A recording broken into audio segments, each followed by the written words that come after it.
हो मेरा भोला है भंडारी, करे नंदी की सवारी, शंभुनाथ रे, हो भोलेनाथ रे। अपने भोले बाबा बहुत ही सीधे साधे हैं। उनसे अगर प्यार से कुछ भी मांगे तो वो हमें सर्वस्व दे देते हैं। आज की वीडियो में हम भोले बाबा की ही कृपा का बखान करेंगे। तो चलिए आज की वीडियो शुरू करते हैं। मित्रों, जैसा कि आप सभी जानते होंगे कि प्रत्येक वर्ष भाद्रपद महीने की शुक्ल पक्ष की सप्तमी तिथि के दिन संतान सप्तमी का पावन व्रत मनाया जाता है। इस व्रत को संतान की सुख समृद्धि के लिए बहुत ही उत्तम माना गया है। इस व्रत को ललिता सप्तमी भी कहा जाता है और प्रत्येक वर्ष संतान सप्तमी मनाने की तिथि अलग अलग दिन होती है। संतान सप्तमी व्रत विशेष रूप से संतान प्राप्ति, संतान की रक्षा और संतान की उन्नति के लिए किया जाता है। शास्त्रों के अनुसार यह व्रत विशेष रूप से स्त्रियों के लिए बहुत ही कल्याणकारी है, परंतु पुरुषों को भी समान रूप से कल्याणदायक है। संतान सुख देने वाले, पापों का नाश करने वाले इस उत्तम व्रत को जो भी कोई मनुष्य स्वयं करता है अथवा दूसरों को कराता है, भगवान भोलेनाथ की कृपा उस पर सदैव बनी रहती है।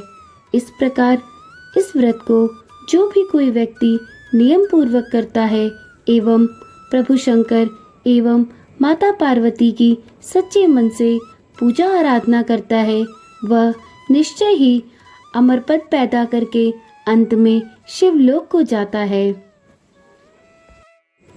मित्रों, इस व्रत को करने के लिए भाद्रपद शुक्ल पक्ष की सप्तमी के दिन प्रातः जल्दी उठकर स्नान कर माता पिता संतान प्राप्ति के लिए अथवा उनके उज्जवल भविष्य के लिए इस व्रत का प्रारंभ करते हैं।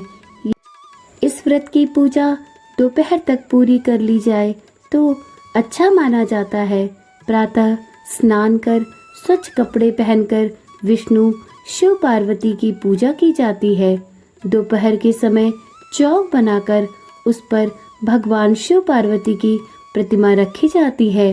इनकी पूजा कर उन्हें चढ़ाया गया प्रसाद ही ग्रहण किया जाता है और पूरे दिन का व्रत रखा जाता है। कुछ लोगों का प्रश्न होता है कि संतान सप्तमी का व्रत क्यों किया जाए? तो मित्रों, यह व्रत स्त्रियां पुत्र प्राप्ति की इच्छा हेतु करती हैं।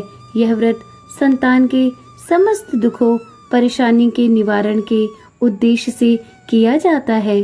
संतान की सुरक्षा का भाव लिए महिलाएं इस व्रत को पूरे विधि विधान के साथ करती हैं। यह व्रत पुरुष अर्थात माता पिता दोनों मिलकर संतान सुख के लिए रख सकते हैं। इस व्रत की पूजा विधि अत्यंत ही सरल है। इस पूजा में शिव पार्वती की प्रतिमा को स्नान कराकर चंदन का लेप लगाया जाता है। अक्षत, श्रीफल अर्थात नारियल, सुपारी अर्पण की जाती है। दीप प्रज्वलित कर भोग लगाया जाता है। संतान की रक्षा का संकल्प लेकर भगवान शिव को डोरा बांधा जाता है। बाद में इस डोरे को अपनी संतान की कलाई में बांध दिया जाता है। इस दिन भोग में खीर, पूरी का प्रसाद चढ़ाया जाता है। परिवारजनों के साथ मिलकर आरती की जाती है और भगवान के सामने मस्तक रख उनसे अपने मन की मुराद कही जाती है। संतान सप्तमी की पूजा के बाद कथा सुनने का महत्व सभी हिंदू व्रत में मिलता है। संतान सप्तमी व्रत की कथा पति पत्नी साथ मिलकर सुने तो अधिक प्रभावशाली माना जाता है। इस व्रत का उल्लेख श्री कृष्ण ने युधिष्ठिर के सामने किया था। उन्होंने यह बताया था कि इस व्रत को करने का महत्व लोमेश ऋषि ने उनके माता पिता को बताया था। पूजा संपन्न होने के बाद उस भोग को प्रसाद स्वरूप सभी परिवारजनों एवं आस पड़ोस में वितरित किया जाता है। संतान सप्तमी के व्रत में संतान सप्तमी कथा का श्रवण अत्यंत आवश्यक है। माना जाता है कि इस व्रत को, इस कथा को सुने बिना अधूरा माना जाता है।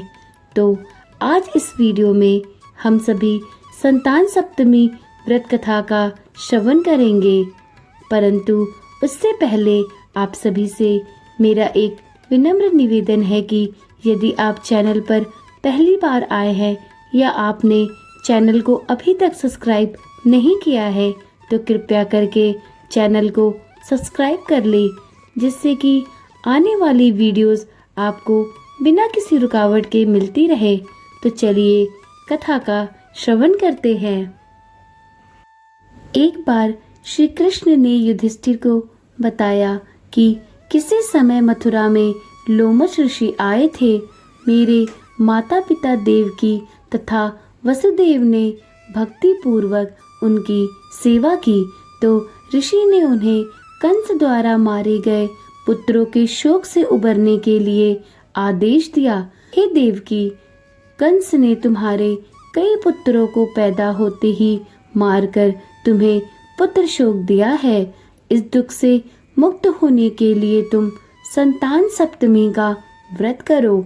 राजा नहुष की रानी चंद्रमुखी ने भी यह व्रत किया था, तब उसके पुत्र भी नहीं मरे। यह व्रत तुम्हें भी पुत्र शोक से अवश्य मुक्त करेगा। देवकी ने पूछा, हे देव, मुझे व्रत का पूरा विधि विधान बताने की कृपा करें ताकि मैं विधि पूर्वक व्रत संपन्न करूं। लोमश ऋषि ने उन्हें व्रत का पूजन विधान बताकर व्रत कथा भी बताई। नहुष अयोध्यापुरी का एक प्रतापी राजा था। उसकी पत्नी का नाम चंद्रमुखी था। उसके राज्य में ही विष्णुदत्त नामक एक ब्राह्मण रहता था। उसकी पत्नी का नाम रूपवती था। रानी चंद्रमुखी तथा रूपवती में परस्पर बहुत ही घनिष्ठ प्रेम हुआ करता था। एक दिन वे दोनों सरयू में स्नान करने गईं। वहां अन्य स्त्रियां भी स्नान कर रही थीं। उन स्त्रियों ने वहीं पार्वती शिव की प्रतिमा बनाकर विधि पूर्वक उनका पूजन किया। तब रानी चंद्रमुखी तथा रूपवती ने उन स्त्रियों से पूजन का नाम तथा विधि पूछी। उन स्त्रियों में से एक ने बताया, हमने पार्वती सहित शिव की पूजा की है। भगवान शिव का डोरा बांधकर हमने संकल्प लिया है कि जब तक जीवित रहेंगी तब तक यह व्रत करती रहेंगी। यह मुक्ताभरण व्रत सुख तथा संतान देने वाला है।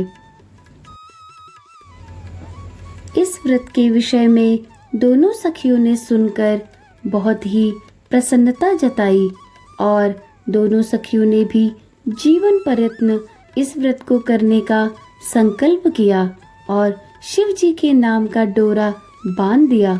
किंतु घर पहुंचने पर वह दोनों संकल्प भूल गई। फलतः मृत्यु के पश्चात रानी अगले जन्म में वानरी तथा ब्राह्मणी मुर्गी की योनि में पैदा हुई। कालांतर में दोनों पशु योनि छोड़कर पुनः मनुष्य योनि में आई।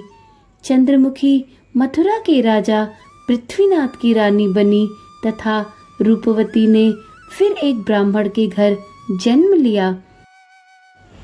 इस जन्म में रानी का नाम ईश्वरी तथा ब्राह्मणी का नाम भूषणा था। भूषणा का विवाह राजपुरोहित अग्निमुखी के साथ हुआ। इस जन्म में भी उन दोनों में बड़ा प्रेम हो गया। व्रत भूलने के कारण ही रानी इस जन्म में भी संतान सुख से वंचित रही। प्रौढ़ावस्था में उसने एक गूंगे तथा बहरे पुत्र को जन्म दिया, मगर वह भी 9 वर्ष का होकर मर गया। भूषणा ने व्रत को याद रखा था, इसलिए उसके गर्भ से सुंदर तथा स्वस्थ 8 पुत्रों ने जन्म लिया। रानी ईश्वरी के पुत्र शोक की संवेदना के लिए एक दिन भूषणा उससे मिलने गई। उसे देखते ही रानी के मन में डाह पैदा हुई। उसने भूषणा को विदा करके उसके पुत्रों को भोजन के लिए बुलाया और भोजन में विष मिला दिया। परंतु भूषणा के व्रत के प्रभाव से उनका बाल भी बांका ना हुआ। इससे रानी को और भी अधिक क्रोध आया। उसने अपने नौकरों को आज्ञा दी कि भूषणा के पुत्रों को पूजा के बहाने यमुना के किनारे ले जाकर गहरे जल में धकेल दिया जाए। किंतु भगवान शिव और माता पार्वती की कृपा से इस बार भी भूषणा के बालक व्रत के प्रभाव से सही सलामत बच गए। परिणामतः रानी ने जल्लादों को बुलाकर आज्ञा दी कि ब्राह्मण बालकों को वध स्थल पर ले जाकर मार डालो। किंतु जल्लादों द्वारा बेहद प्रयास करने पर भी वो बालक न मर सके। यह समाचार सुनकर रानी को बहुत आश्चर्य हुआ। उसने भूषणा को बुलाकर अपनी सारी बात बताई और फिर उससे क्षमा याचना करके पूछा कि किस कारण तुम्हारे बच्चे नहीं मर पाए। भूषणा बोली, क्या आपको पूर्व जन्म की बात स्मरण नहीं है? रानी ने आश्चर्य से कहा, नहीं, मुझे तो कुछ याद नहीं। तब उसने उसको पूर्व जन्म की कथा सुनाई।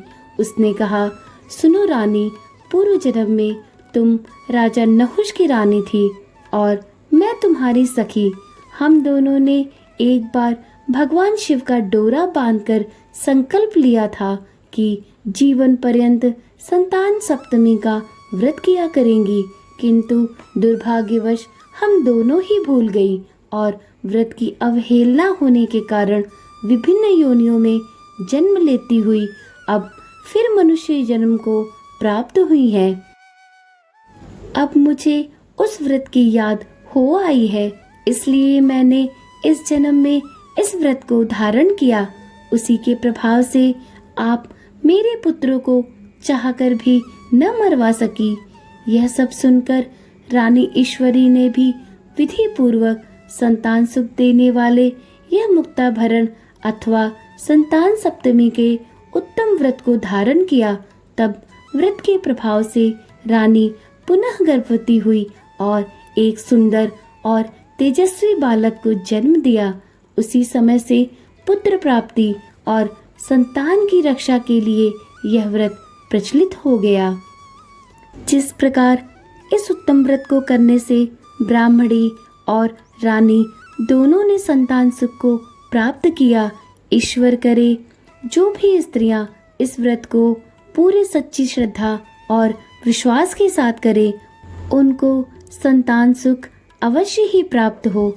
इसी आशा और उम्मीद के साथ सभी एक साथ प्रेम पूर्वक बोलिए, बाबा विश्वनाथ की जय हो, बाबा भोलेनाथ की जय हो, माँ पार्वती की जय हो।